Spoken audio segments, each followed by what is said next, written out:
প্রশ্ন হলো সান্ডা খাওয়া জায়েজ আছে কিনা। সান্ডা সাধারণত মরুভূমিতে হয়ে থাকে এবং এটি সরীসৃপ প্রজাতীয় একটি প্রাণী, দেখতে গুই সাপের মতোই অনেকটা। এই সান্ডা, এটাকে কোরআন এবং হাদিসের ভাষায় দব বলা হয়, এখনও আরব দেশগুলোতে এটাকে দব বলা হয়। এই সান্ডা খাওয়ার ব্যাপারে 3 ধরনের হাদিস পাওয়া যায়। 3 ধরনের হাদিসই আসলে বিশুদ্ধ। একটা হাদিসে নিষেধাজ্ঞা প্রমাণিত হয়, এক হাদিসে রান্না করার পরে ফেলে দেওয়ার কথা প্রমাণিত আছে, আবার কোনো কোনো হাদিসে নবীজির সামনে সাহাবায়ে কেরামের খাওয়ার কথা বর্ণিত হয়েছে। তো এ সম্পর্কে নিষেধাজ্ঞার হাদিসটি বর্ণিত হয়েছে আবু দাউদে, যিনি বর্ণনা করেছেন আব্দুর রহমান ইবনে শিবিল রাহিমাহুল্লাহ, যে হাদিসটিকে ইবনে হাজার আসকালানি রাহিমাহুল্লাহ হাসান বলেছেন। সেই হাদিসটির ভাষ্য হলো যে নাহান নবী সাল্লাল্লাহু আলাইহি ওয়াসাল্লাম আন আকলি লাহমিদ দব, নবী সাল্লাল্লাহু আলাইহি ওয়াসাল্লাম দব বা সান্ডার গোশত খেতে নিষেধ করেছেন। এটা পরিষ্কার নিষেধাজ্ঞা। আরেকটি হাদিস বর্ণিত হয়েছে মুসনাদে আহমদে, যেটিকে ইমাম ইবনে হাজাম এবং ইমাম আইনি এবং শাওকানি রাহিমাহুল্লাহ তারা সহিহ বলেছেন। হাদিসটিতে নবী করিম সাল্লাল্লাহু আলাইহি সাল্লামের উপস্থিতিতে সাহাবায়ে কেরাম কোনো একটা জায়গায় গিয়ে সেখানে প্রচুর পরিমাণ দব দেখতে পেলেন। সেই দবগুলো তারা ধরে রান্না করেছেন। এরপর নবী করিম সাল্লাল্লাহু আলাইহি সাল্লাম বনী ইসরাঈলের একটি প্রাণী বিশেষ, যেটা আকৃতিকে বিকৃত করে দেওয়া হয়েছে শাস্তিস্বরূপ, সেটা হওয়ার আশঙ্কা নবী সাল্লাল্লাহু আলাইহি সাল্লাম করে সেটি ফেলে দিতে বললেন। সাহাবায়ে কেরাম সেটি ফেলে দিয়েছেন, পরে তারা আর খাননি। আরেকটি হাদিস বর্ণিত হয়েছে আব্দুল্লাহ ইবনে আব্বাস রাদিয়াল্লাহু তাআলা আনহু থেকে, সেটি সহিহ মুসলিমে বর্ণিত হয়েছে এবং সেখানেও দেখা যায় যে নবী করিম সাল্লাল্লাহু আলাইহি সাল্লামের সামনে সাহাবায়ে কেরাম খাবার খাচ্ছিলেন এবং সেখানে বিভিন্ন আইটেম ছিল, দব ছিল। তো অন্যরা খেয়েছেন, নবী সাল্লাল্লাহু আলাইহি সাল্লাম সেটি খাননি, পরিহার করেছেন। তো 3 নম্বর হাদিস থেকে অনুমোদন বোঝা যায় এসব হাদিসগুলোই বিশুদ্ধ এবং এসব হাদিসগুলোকে সামনে রেখে পৃথিবীর সংখ্যাগরিষ্ঠ ওলামায়ে কেরাম বা বেশিরভাগ ইমামগণই দব খাওয়াকে জায়েজ বলেছেন। আর হানাফি মাযহাবের ওলামায়ে কেরাম এটিকে মাকরুহ বলেছেন, অপছন্দনীয় বলেছেন।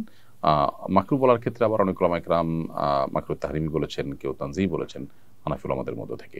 তো বেশিরভাগ ওলামায়ে কেরাম এটি খাওয়াকে জায়েজ বলেছেন। কারোর রুচিতে নাবাদ তিনি না খেলেন, সেটা সম্পূর্ণ ভিন্ন বিষয়। এক ভাই প্রশ্ন করেছেন, সান্ডা খাওয়া কি জায়েজ? ভাই, সান্ডা কি জিনিস তা বুঝতে হবে। এটা হচ্ছে গুইসাপ জাতীয় প্রাণী, আবার কেউ বলেন টিকটিকি জাতীয় প্রাণী, বুঝলেন?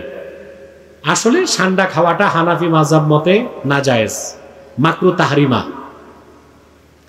আবু দাউদ শরীফের একটা হাদিস আছে, আল্লাহ রাসূল সাল্লাল্লাহু আলাইহি ওয়াসাল্লাম ইরশাদ করেছেন, নাহা রাসূলুল্লাহি সাল্লাল্লাহু আলাইহি ওয়াসাল্লাম আন আকলি লাহমি দব্বে। হাদিসটি আবু দাউদ শরীফও আছে, মিশকাত শরীফও আছে।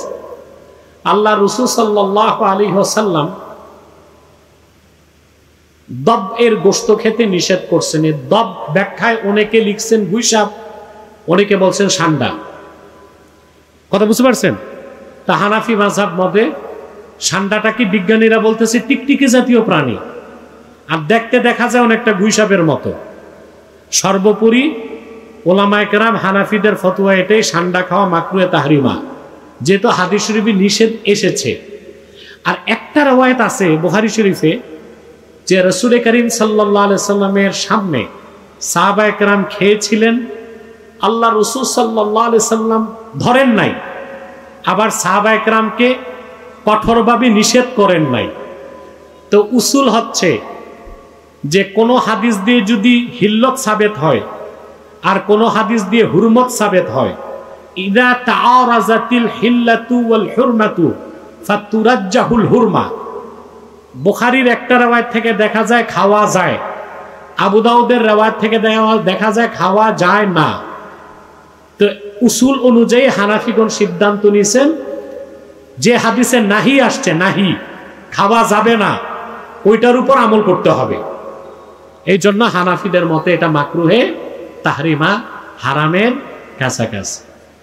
ঠিক আছে? না খাওয়াই ভালো না, না খাওয়াই উচিত, ভালো না, উচিত। আমাদের বাংলাদেশে অনেক এলাকায় সান্ডা বলে থাকে। তো এই গুইসাপ জাতীয় প্রাণী খাওয়া কিন্তু হারাম নয়। আমরা সহিহ বুখারীর বর্ণনায় জেনেছি যে আল্লাহ রাসূল সাল্লাল্লাহু আলাইহি ওয়াসাল্লামের স্ত্রী মাইমুনা রাদিয়াল্লাহু তাআলা আনহার বাসায় আল্লাহ রাসূল সাল্লাল্লাহু আলাইহি ওয়াসাল্লাম সহ অনেক সাহাবারা খেতে বসেছিলেন। সেখানে একটা প্লেটে গুইসাপকে ফ্রাই করে দেওয়া হয়েছিল। তো রাসূল সাল্লাল্লাহু আলাইহি ওয়াসাল্লাম খেয়াল না করে সাধারণ গোশত মনে করে সেখানে তিনি হাত দিচ্ছিলেন। তখন অনেক সাহাবারা, মহিলা সাহাবারা বললেন, ইয়া রাসূলুল্লাহ, এটা তো দব, এটা তো গুইসাপ। এই কথা শুনে আল্লাহ রাসূল সাল্লাল্লাহু আলাইহি ওয়াসাল্লাম সেখান থেকে হাতটা সরিয়ে নিলেন। তো এই দৃশ্য দেখে খালিদ ইবনে ওয়ালিদ রাদিয়াল্লাহু তাআলা আনহু জিজ্ঞেস করলেন, ইয়া রাসূলুল্লাহ, গুইসাপ খাওয়া কি হারাম? হারামুন আদ-দাব্বু ইয়া রাসূলুল্লাহ, আপনি যে হাত সরিয়ে নিলেন, গুইসাপ খাওয়া কি হারাম? আল্লাহ রাসূল সাল্লাল্লাহু আলাইহি ওয়াসাল্লাম বললেন যে না, গুইসাপ খাওয়া হারাম নয়, তবে আমি এটা খেয়ে অভ্যস্ত নই, আমাদের এলাকাতে এটা পাওয়া যায় না, এজন্য আমি এটা খাচ্ছি না। তাহলে বোঝা গেল এক্ষেত্রে এটা রুচির সাথে সম্পৃক্ত।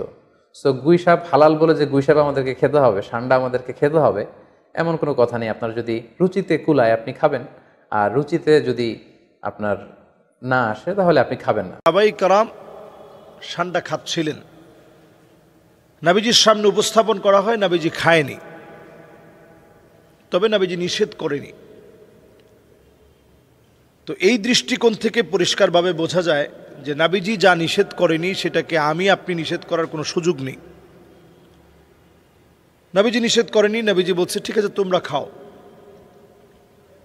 সহিহ মুসলিমে একটি হাদিস এসেছে, নাহা রাসূলুল্লাহ সাল্লাল্লাহু আলাইহি ওয়াসাল্লাম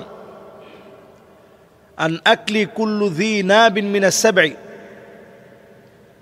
নবী করিম সাল্লাল্লাহু আলাইহি সাল্লাম নখ বিশিষ্ট, খোর বিশিষ্ট যেগুলো হিংস্রতার সাথে মানুষকে আক্রমণ করতে আসে, এগুলোকে খেতে নবী করিম সাল্লাল্লাহু আলাইহি সাল্লাম এই জাতীয় প্রাণী খেতে নিষেধ করেছেন।